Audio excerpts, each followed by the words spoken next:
Well, of course, the big match of this evening is the semi-final, which is currently underway in Bouake in Ivory Coast. It is the Africa Cup of Nations. Bafana Bafana up against the Super Eagles of Nigeria.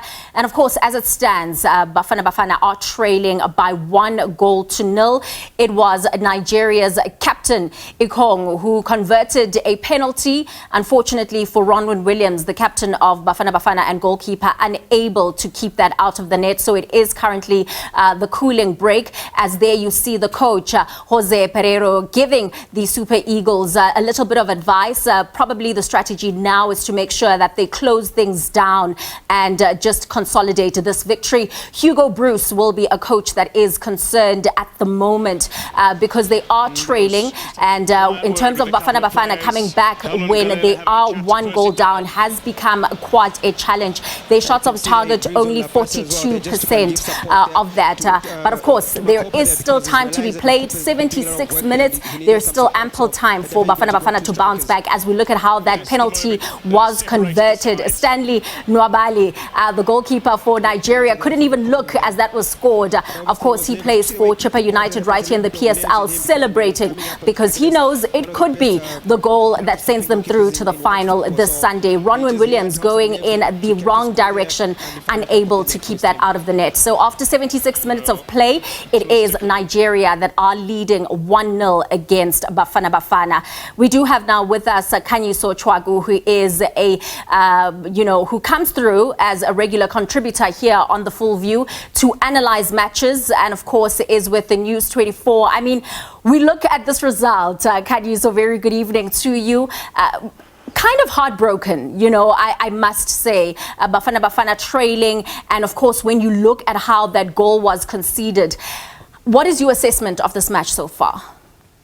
Again, it's firstly good evening, Jordan, good evening to the viewers. I think it's one of those where, again, missed opportunities. Bafana Bafana had the lion's share of opportunities in the first half, didn't convert them. And look, I mean, Nigeria have been a team that has pounced on half chances. One would feel that tackle by Motobi Mvala was unnecessary. Nigeria got a penalty. William Troost-Ekong, as he generally does now against the South African national team. He scored the header that sealed the quarterfinal win back in 2019. He stepped up, took responsibility, took the penalty, and beat Ronwen Williams. So again, Bafana now have to chase their tails in a knockout game against the Super Eagles, who generally have who've had the better of them in these matches that matter.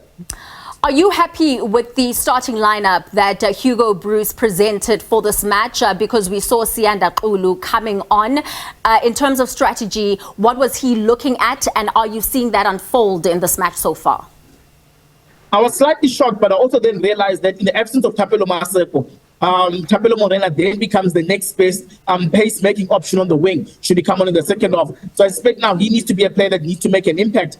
Look, I mean, picking 5 defenders, but at least when you know you have Obri Modibo on the left and Khanyiso Moda on the right, actually attacking, does actually make sense. But I think with Thapelo Maseko out injured, I think that particular selection decision did make sense. But now it's a case of that decision now needing to come off. And one hopes that Bafana Bafana do create enough goal-scoring opportunities late in the second half, but also making sure that they look after the rear guard and not concede a goal on the counter. Absolutely. I mean, you look at the stats of this match so far, Bafana Bafana really dominating in all of these different areas. The possession, 58%. But the question will be asked, Are they keeping the ball in the right areas? When you look at the passes, they've got 408 compared to 280 of that of Nigeria. They're equal in the shots on target and, of course, the shots. But it is Nigeria that is superior. You look at this, it's not translating to what's happening on the match. Where is this difference? Look, I think it boils down to the importance of converting opportunities. You can dominate possession, you can dominate it, you can have the best passes, but where are you making those passes? Are those passes coming off in the right area of the field? Are you making those particular passes count? Because you can play tiki-taka, containable, controllable, but what matters is what you do with it. And what Nigeria have done so well in the tournament is that They've been happy to let teams come at them, let teams wear themselves out. But what they do and do very well is to soak up pressure. And I think that's what they've done here. They've asked particular questions at particular times of the game, and they've actually made sure that when they've got into the final third, even if it's a half chance, I mean, if you look at the goals that they scored against Cameroon, those were created from half chances of turning over Cameroon, and they scored. And again, the foul, yes, it was a foul, but again, it was again a lesson in point in making sure that when you are in the right area of the field, make that particular right area of the field count.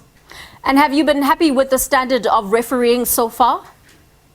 Precisely, it's been magnificent. I mean, even there was an issue with the handball that Khanyiso Modal actually complained about. Yeah. But when you looked at the replay, it was actually the hands were behind the body. It wasn't a case of the hand being in an unnatural position. So the officiating has been magnificent. The VAR has been absolutely top notch. So South Africa aren't in a position to complain about the officiating, nor can any other team, because one feels that the officiating throughout the tournament has absolutely been magnificent. I think it would be a travesty for CAF officials if they're not part of the majority come the 2026 World Cup, because when you compare them to the Euro officials and the English officials, they've been absolutely magnificent in the tournament. I'm looking at the time, Khanyiso. Only 9 minutes of regulation time remaining. What does Bafana now need to do to force an equalizer? And for the Nigerians, what do they also have to do to make sure they cement their spot in Sunday's final? I mean, Nigeria just need to just park 10 men behind the ball and defend their lead, and that's something they've done so well through the tournament. I think now Bafana just need to find creative ways to find holes in Nigeria's defense. And if there's one thing Nigeria has done well throughout the tournament, is to defend the lead. There's a reason why they've conceded. They've kept clean sheets since the opening game. They've been very solid at the back. I think the same could be said for Bafana, but now for Bafana, they just need to make sure that they attack judiciously, but not leave holes at the back. All right, Khanyiso, we will be touching base with you. As it stands, Nigeria still leading by that solitary goal to 0, hoping that Bafana will be able to score an equalizer and, of course, force this game into extra time. Should they fail to do that, this will be the end of the journey. But, of course, there is the bronze medal playoff, which will be taking place on Saturday. But for the South Africans, they don't want to find themselves in that position.